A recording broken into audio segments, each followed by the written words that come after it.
Welcome to the Age of Aquarius. We're here. 2025, the year of the Great Awakening.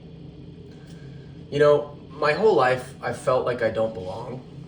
I felt ostracized and ridiculed because the things that I say and the things that I believe are so counter, so opposed to the narrative that we're fed from birth, that I always thought something was wrong with me.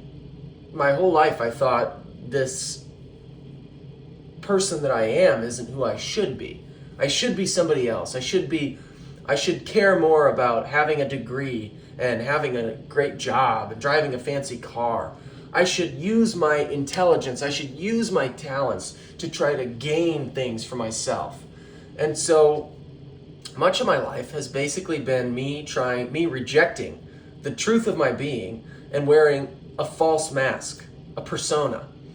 And I made so many decisions that created this life where I felt so disconnected from everything.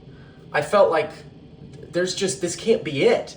And people would tell me, like, when I was on this path, they'd be like, oh, you're doing so good. You know, I'm in school, I got a good job, I'm in a relationship, like I'm checking all of these boxes. And I blew it all up. I became a drug addict. I got addicted to drugs. I went through some seriously awful betrayal things, like my ex cheated on me with my roommate in the apartment that we shared while I was sleeping in the next room, broke me, shattered me into a billion pieces. That's what sort of led into my drug addiction. I was already pretty predisposed to it from earlier feelings of not belonging, and I got kicked out of my frat in college. You know, I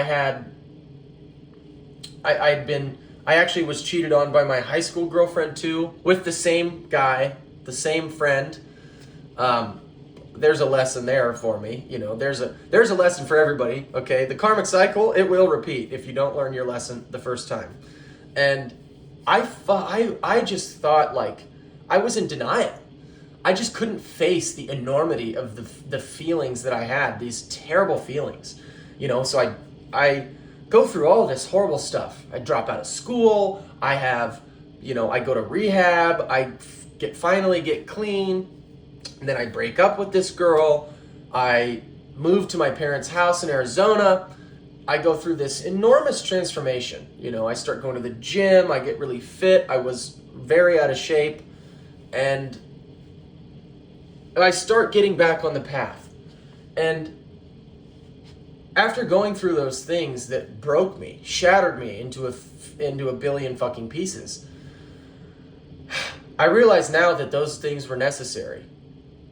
It was necessary for me to remove this false persona, this false mask, so that I could actually be strong, so that I could become strong enough to say the things that I know I need to say, to speak the truth that I know I need to speak. Because it's not popular. It runs completely against the mainstream narrative. The powers that be do not want people like me saying things that I say. And I'm not even talking about like a secret conspiratorial cabal at the top of the world. It's possible that exists, but I don't have any evidence for it. What I do have evidence for is that, you know how when in neuroscience, when you make a decision, there's a pathway that forms in your brain. And every time you make the same decision again, the pathway gets stronger and stronger and stronger. Using the old spiritual axiom, as above, so below, I would extrapolate that piece of neuroscience to the broader issues facing humanity. We are so addicted to progress for progress's sake, to profit, that we kind of make these knee-jerk reactions. You know, neuroscience says that by the age of 35, because you've made all of these decisions so many times, the pathways in your brain have gotten so strong that essentially you're just running on programming, rote programming. You're not really making conscious decisions. You're just like a robot, basically, that's just doing the same things. And that's what we're doing as a society. That's 100% what's happening, because nobody's happy. People are more miserable than they've ever been. We have more money than we know what to do with, and we are the most miserable, suicidal, anxious society that's ever existed. And we're the richest society that's ever existed. There's a connection between those things. We have decided to forego the truth of our souls for the lies of the ego. We have created a civilization that minimizes discomfort. We don't have to deal with food scarcity. We don't have to deal with predators chasing us. We don't have to deal with any of these things. But the missing piece of this, at least from my perspective, is that when we were hunter-gatherers, the danger was actually what made getting the food so fulfilling. The fact that I might die on this hunt for this boar or whatever I'm hunting, or the fact that I might fail and then my village would go hungry, that made it so much more fulfilling when I was successful in hunting the boar. When I did get the boar and I brought the boar back to the village and we had the food and everybody's like, oh my God, we had the food. Hooray, we get to eat, because otherwise they'd go hungry. Or I could have died. But when you remove those two risks, then now eating food is just mundane. And it's mundane to the point where we've actually taken it so far, especially here in the United States, where it's like you've got people that are, 600 pounds. They're 600 pounds. And I fully understand how they've gotten to that point. I hear people say all the time, I go to the gym a lot, so I hear a lot of people be like, I can't understand how somebody would be okay living that way. And I'm like, I can. Haven't you ever felt a sense of emptiness inside that you want to fill with something? Because I have. I'm sure you have too. My choice of thing to fill it with was Xanax. I filled it with drugs. I would pop a Xanax and I would smoke weed and I would drink alcohol so that I would get to this point where I was floating and I would escape from this void, this sense of emptiness, this meaninglessness that I felt in my soul, in my heart. And I see now we're chasing this dopamine. We're chasing these hits of dopamine that we used to get from things that were genuinely fulfilling on a soul level. We have this community of 30 people that we've known for our whole lives. And it's us against nature. It's us against these beasts that are stronger and faster and have better sense of smell than we do, right? And so we have to work together. We form these communities, these tribes. And we have genuine connections with each other. We have a willingness to be ourselves in a way that is much different than today's society. Because what happens as you take this tribal mentality to its logical endpoint, right? Once humanity became the apex predator and we eliminated all the threats that could take us out, well, now the tribal mentality isn't our tribe versus another tribe, or our tribe versus, a predator. It's us versus each other.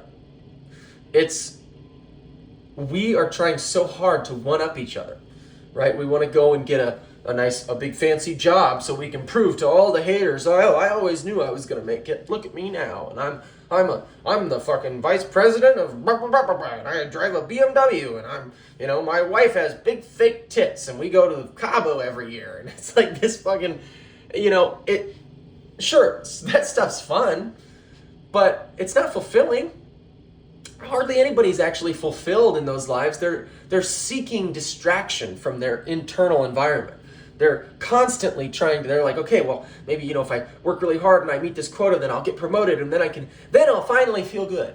Or, okay, once I meet the love of my life and we get married, then I'll finally feel good. Or, oh, okay, now we're married and we have this house and I got promoted and I have all this money and I have this nice car, but, I still don't quite feel it. So, but, maybe we'll have a kid, and then we have a kid, and okay, now I'll feel fulfilled. And then we raise that kid to do the same thing that we're doing without ever consciously asking why we're doing it. Without ever actually going into the real nitty-gritty of like, what is this thing that's making us desire this sort of like this climb to nowhere? We're addicted to it. We are addicted to progress for progress's sake. And for a lot of my life, like I said earlier, I was so disconnected from things because I was like, God, like, I have the soul of a poet. I'm a laundry room mystic. I'm interested in art, in music, in poetry, in creative endeavors, in things that can't really be commodified. And if you do try to commodify them, you kind of lose the soul of what it is, which is ironic considering that I am currently right now trying to make a YouTube video, which I would like to commodify, which I would like to make money from so that I can do this kind of thing full time. But it's the union of opposites. It's conjunctium oppositorum. It's this this dark and this light, where during the age of Pisces, we tried so hard to elevate the light to this principal position. Like, this is the only thing there is. But I can't help but feel like that's just the ego. That's the ego that's trying to create a world where it doesn't ever have to feel pain, and it only ever feels pleasure. But as I've just described in the beginning part of this, it's a very unfulfilling life. You need the pain in order to experience the pleasure properly. You can't have that pleasure without the pain. So trying to eliminate all discomfort has made us into these kind of flat, purposeless, listless beings that are sort of addicted to drudgery. We're stuck in this place that's like, somebody like me will say this. I'll say this at my place of work. I'll be like, this sucks. How do people do this shit? Like, I don't understand how we can keep doing this forever. And they basically go like, they're like, oh, well, you'll grow up someday, or, well, it'll be fine. Like, yeah, everybody has to do it. Why? Why does everybody have to do it? Why does everybody have to do it? This is what I mean when I say the cabal's not the one pulling the strings. It's the people right next to you that are trying to get you to join them in their boring ass game of one-upsmanship. But that ain't fun. And people are like, oh, well, it's not important to have fun. It's important to be, productive. Why? Why is it important to be productive? Who does that benefit? Does it benefit you? Not really. Does it benefit me? Definitely not. Does it benefit a tiny number of people? Psychopathic narcissists? The elites of our society who are making way more money than they know what to do with and basically doing nothing with it? Well, yeah, it does benefit them. So you see all the narratives, all the public education system, indoctrination, right? Our curriculum was designed by John D. Rockefeller. He literally said, he goes, I don't want a nation of enlightened critical thinkers. I want a nation of hardworking patriots. He wanted obedient workers. He wanted people, in the words of George Carlin, just smart enough to run the machines and do the paperwork, and just dumb enough to passively accept the worsening conditions year after year that they're subjected to by the ruling class, by the elite. So what I think the Age of Aquarius is it's like a macrocosmic psychedelic trip where in the beginning, right now, in this year of awakening, you've got all these horrible things coming up. You've got all of this stuff that you've been resisting dealing with for so long. My version of that is bipolar disorder. We'll talk about that in a second. But you've got all this stuff coming up that you've been resisting for so long. And the only way that you can get to the other side, which is the most beautiful and incredible for anybody who's experienced ego death, it's the most incredible feeling when you finally just let go. I had a mushroom trip once where I took a very high dose and I laid down on the ground and I was meditating for about an hour and a half. Didn't feel it kicking in. So I went in the bathroom and I took another 3 grams of mushrooms. And as soon as I went back to lay down, immediately I felt it start to kick in and I freaked out. And I was like, oh shit.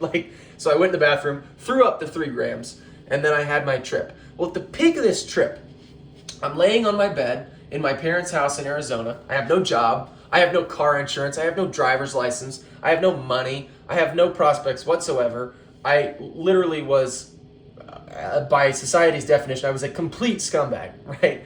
And also, by the way, one of the best times of my life. So, anyway, moving on. Peak of this trip, I'm laying on the bed. I can feel my consciousness, my face is melting into the bed.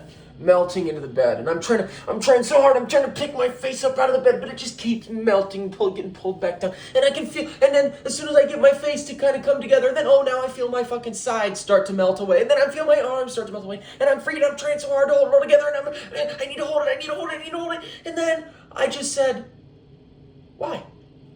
And I let go. And I felt this sort of, it was like a gas almost, filled my body. And I felt the most ecstasy I've ever felt. I felt like I could close my eyes and I could see anyone that I wanted to see. I could see what they were doing. I could see every decision they'd made in their lives up to that point. I could see who they were to me, who they were to themselves, what their purpose on this earth was. I could see everything. I had complete, infinite, full knowledge of everything. I knew everything. And I literally there was so much love and joy and perfection and beauty and peace. And then the trip ended. And I can't help but feel like humanity is in this point right now where our trip doesn't have to end. Our trip doesn't need to be, it doesn't need to come from a substance that we put into our bodies. It can happen naturally. It is happening naturally. All this stuff is coming up, and it's terrible and it's horrible, and these huge problems, like the problems of capitalism, the problems of, the boomers controlled 22% of the total wealth at age 25, and the Gen X controlled 11%, and then the millennials controlled 4%. Now our generation's less than 2%. Like these huge issues, like our military spending. We're spending $800 billion a year. We have a ridiculous amount of debt. We have this entire world economy that's based in this constant try really hard. We gotta work really hard. We gotta get up at 4 a.m. We gotta grind, hustle. But it's making everybody miserable. We need to purge it. We need to surrender to it and just say, just let it go. Just let it fall apart. Stop trying so hard to, I'm reminded of like a cartoon right now where, when somebody, they plug the one hole and then the other one starts coming out. So they plug that hole and then another one starts coming out and they plug that hole and then they plug that hole, and let the floodgates open. Just let it break through. Let it wash over all of us and free us from the chains of our own making. There is no reason why we shouldn't have a golden age. There is no reason why a human being should spend 60 years of their life doing shit they hate to do in a place they don't want to be, with people they don't really want to be with. There's no reason why we should be so unfree. It's time for us to finally free ourselves from ourselves. It's time to surrender to the fear. Yeah, society might collapse. It might. Everything might go to hell in a handbasket. It probably will. But on the other side of that is the most beautiful experience that you can possibly imagine. A collective experience. A society, a world where every single person's voice matters and every single person gets to live out the life they want to live out. They don't have to live out of necessity. They don't have to live out of survival. They don't have to earn a living. You shouldn't have to earn the right to be alive. You shouldn't have to subscribe to a set of rules that you never agreed to so that you can survive on this planet. We were all born on this earth. We are all one human family. And the structures they've created to isolate and divide us, label us, and make us into cogs in their machine is completely unnecessary. We do not need it. They're fear-mongering. They're trying to scare you and say, well, if we didn't have these things, then who knows what would happen? Well, I know what would happen. People would actually enjoy themselves on a day-to-day basis. People wouldn't say, okay, I have to do 40 things that I hate to do. I have to spend 80% of my time doing stuff I don't want to do so that I can spend 20% of my time doing the stuff that they told me I wanted to do. Bread and circuses. You work and work and work and work and work for what? So that you can go watch a fucking football game? So you can get absolutely shit-faced with your friends and forget about the fact that you have to go back to work in 2 days? So that you can, like, for me, my thing was like I would get off work, I would smoke weed every night, I would just get high, and I would just forget and be like, well, hey, is what it is, and I'd sit there and I'd watch fucking TV, and I would just zone out, and I would just be, just so that I could wake up the next morning, do it all again, so that I can afford to pay bills, so that I can live and survive, just so that I can continue working. We are slaves. We're slaves. We are not free. I couldn't even go in the forest and live in the forest if I wanted to. I'd get arrested. That's public land. I can't do that. I can't just pitch a tent on public land. It's fucking illegal to do that. I couldn't dig a well on public land. It's illegal. And I'm not sitting here saying that we should just, we should let people develop public land. I don't necessarily believe that. But the point I'm making is that you can't really be free in a society that requires you to labor constantly, that requires you to pay some entity outside yourself that is responsible for administering your well-being. If you decide that what you want in life doesn't fit within the spectrum of acceptable norms that they have created, then you are ostracized. You either work for a capitalist, become a capitalist, or you're homeless. You die. Especially, and it's very stark in America, because right where you break your fucking leg, good luck if you don't have a job. Good luck if you don't have health care. Who gives a shit that, humanity should come together and help each other? That we should have this generosity of spirit that extends to our fellow brothers and sisters on this planet. Forget about that.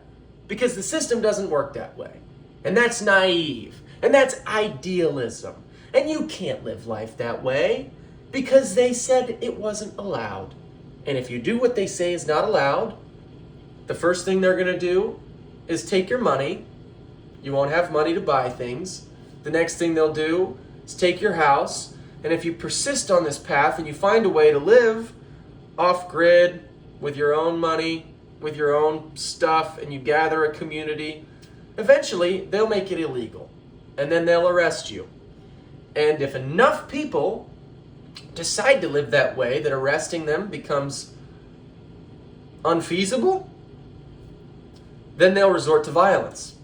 They'll just start killing you. They will force you to work for them.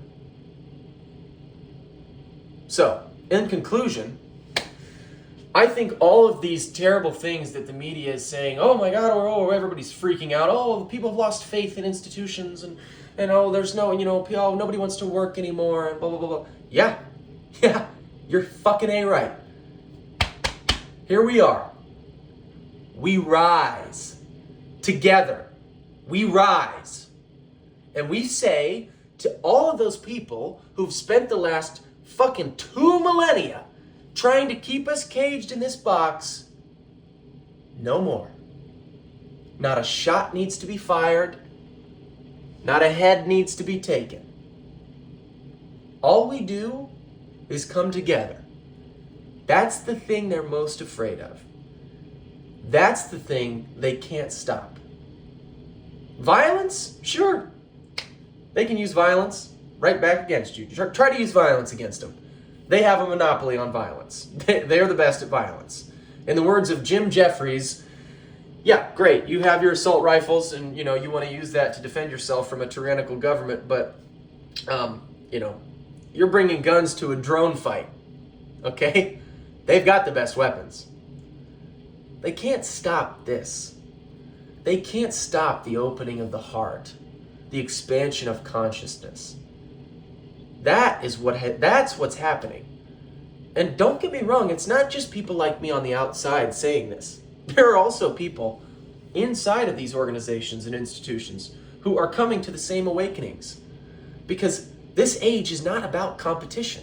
It's not about fighting a war with guns and bullets and, fuck you, no, fuck you, and I'm right, no, I'm right. It's not about that at all.